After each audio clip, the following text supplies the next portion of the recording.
Welcome to Pindar Poetry. We hope you learned something new. You start by verifying the number itself.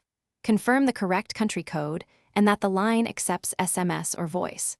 Once done, open Gmail in an incognito window or clear your browser cache and cookies to avoid stored session conflicts. Make sure you are not using an active VPN or proxy. Google flags unusual IPs. You should also have an alternate phone nearby in case the primary number is temporarily blocked or marked ineligible. Next, remove that phone number from any other Google accounts where it's registered. Duplicate use can trigger the Cannot Be Used block. Then set your phone's date and time to automatic and restart to prevent token mismatches. Once done, attempt verification again using a trusted device.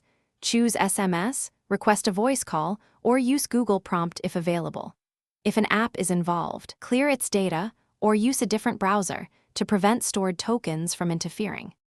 Finally, go to your Google account's personal info, choose phone, then add a recovery or verification number and submit the code you receive. Enter it quickly to avoid timeouts.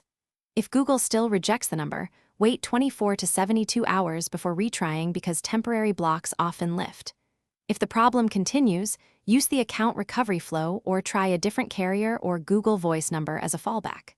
Troubleshooting tip: if nothing works, contact Google support and provide timestamp. Thanks for watching. Consider subscribing if we helped you.